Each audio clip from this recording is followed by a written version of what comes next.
I do it with everyone, black and white, young and old, straight and LGBTQ, powerful people,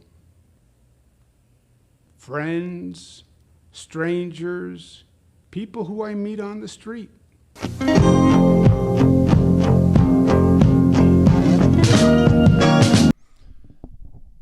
No, I know for a fact that one of the things that endeared my father to my stepmom number 5, is the fact that she was when she was abducted by the aliens, they ended up bleaching her anus. I think my father really empathized with that, because when it happened to him, they also bleached his anus.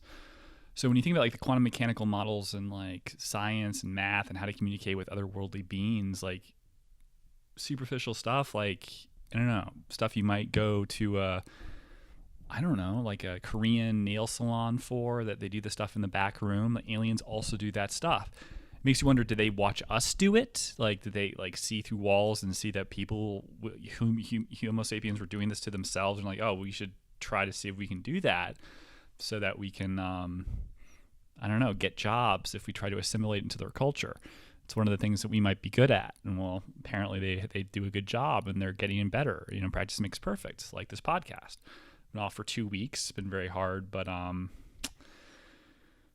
it just, we'll get back to where we were going. Good flow, good level. Though I don't particularly like that you poured me fucking decaffeinated coffee right before I was having that really hard, dark conversation with you. Like, I'm telling you a very important story about my family, Sebastian, and we're about to start the show. Haven't done sponsors, haven't even done the intro. Welcome to the show, by the way, everyone. Good to have you back. Sorry, Sebastian, just want to tell you. Sebastian poured me a cup of decaffeinated coffee to start the show, to do the show. 2 weeks off, and we're back. And I get a cup of decaffeinated coffee next to me to get my jitters going.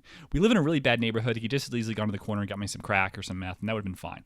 Though, I'm trying to stay off of that. As you can tell, I've gained a little bit of weight in the face, not quite as angular, little self-conscious about that. But it's okay. I think it's healthy. I don't want to purge anymore, and I think it's better that I eat 1,200 calories a day. That's a good thing. And but I need coffee. If I'm gonna do that, I need coffee. I need some balance, right? Coffee's natural, right? It's not amphetamines, okay? So I need something. Well, that's not what that is. That is fake coffee. That's a placebo. Now, if you told me that it was just coffee, maybe you would have gotten away with it and you would have been fired. I'm not gonna fire you. I'm just kidding. We have a 2-strike rule. This is one.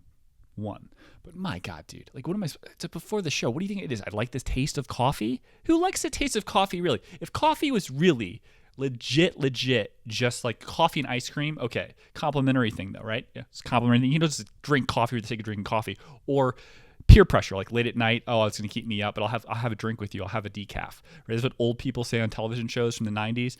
Oh, it's getting late. I'll have a decaf. Well, I didn't invite you up for coffee. Oh, you want really?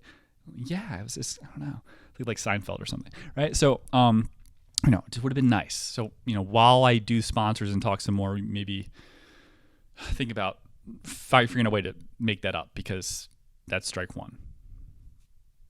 No, we don't do 3. It's 2 strikes. But yeah, what's I don't know. It's a crazy world. Crazy world out there.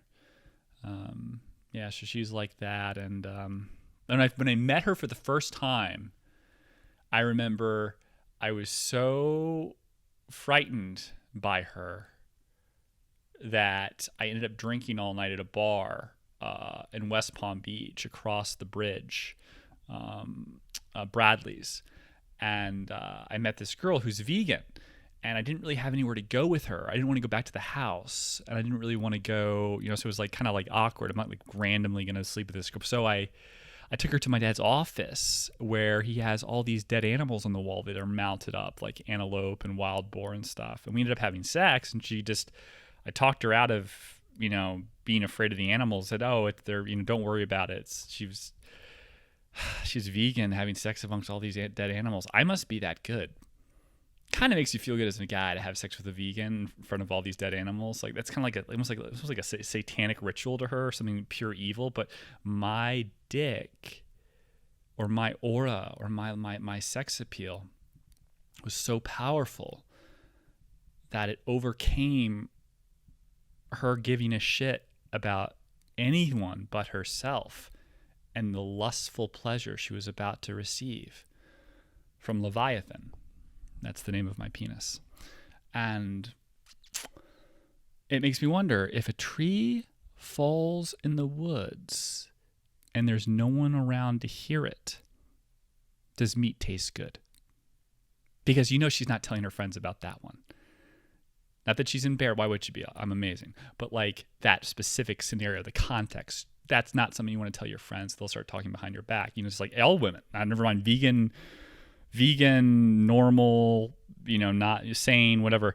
Like, she says she's vegan, but my God, she apparently she had sex with these dead animals at this guy's place, and like they had like a threesome. I don't know. She was like I don't know, making out with like a wild boar bust or something that was like stuffed and like I don't know, it was awful. I think she also voted for Trump or something. I found that out. Yeah, she's crazy. We can't let her RSVP to Carol's wedding. Okay, it's like she's really sick. She needs help, but I don't have time. I have to.